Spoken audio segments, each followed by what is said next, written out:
Hey guys, welcome to my movie thoughts on the new Imprint range from ViaVision. They are doing a boutique Blu-ray range and they've released 5 already. What we're going to talk about today is the third one in that series called I Married a Monster from Outer Space. And with a name like that, you can't go wrong. That's a perfect title to have in this Imprint range. This one is from 1958, black and white film again. I believe it's if I remember correctly, it's a full screen, but not 100%. The transfer is not 100% though. I can't remember if it's either this film or the film in the previous review / thoughts video. Sorry, wrong number, but it does go very grainy and a bit sort of lesser quality than 1080p. But I can forgive that because the movies are so old. They probably do have a bit of either deterioration in the original film, or you're just not going to be able to get the highest quality out of them, unfortunately. But still highly watchable. Don't let that deter you from picking it up, because it's probably the best it's going to look. And to me, this one is my favorite. This is the best one out of the lot. I love this movie so much. It is great. What did I say, guys? An hour and 17 minutes, and it just flew by. I really enjoyed this movie. This is a typical sci-fi from from the 50s.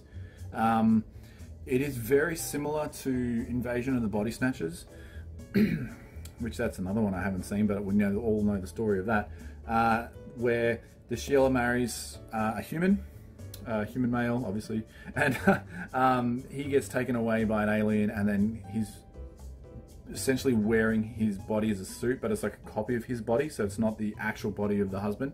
And then it cuts to like a year later of her being married to the alien husband, and then she slowly figures out that there's just something not right, that he's an alien, or that he's just a monster. They keep calling him monsters.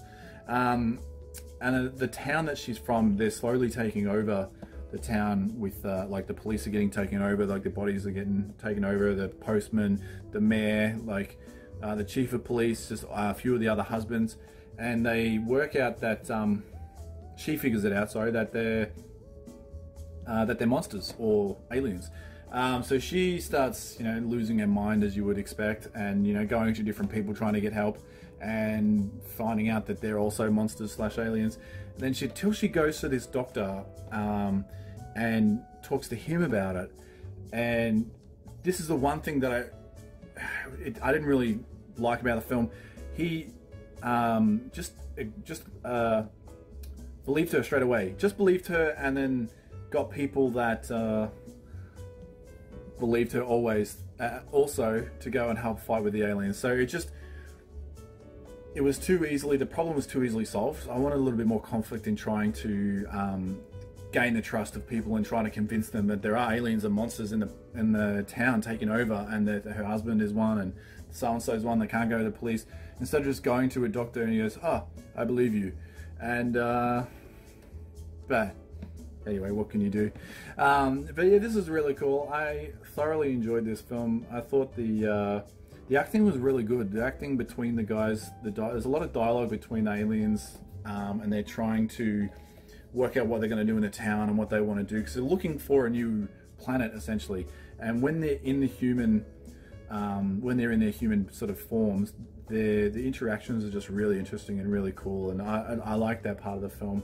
And it's very different because the same actors obviously play when they're not aliens inside them, so that they change up their mentalities a little bit and the way they do things, and it's just these little subtle things. It's really cool. Just shows some of the range of these guys. Special features are very few on this. There's only a audio commentary, so yeah, I probably won't ever check that out. Well, no, maybe I will, but it's just by film critics, so yeah, we shall see. Yeah, not really much to say. If you've seen Invasion of the Body Snatchers or anything sort of sci-fi that came out of the 50s, it's essentially the same sort of story, but a really good one. I really enjoyed this. As I said, this is my favorite one of the 5 so far. I really like this one. I don't know why. It was just awesome. I think I like this style of genre of film lately. Really been getting into them and a film like Sorry Wrong Number. I really like the film noir sort of style. Just these black and white movies that I've never seen before. It's just really, I'm really enjoying them. So cool to see more like this. I'm sure they will. There's an absolute plethora of films out there that they can put into this range. So hopefully they'll get more like this. This was number 2070, I believe, out of however many they made. So yeah, definitely worthy of the Imprint range for sure.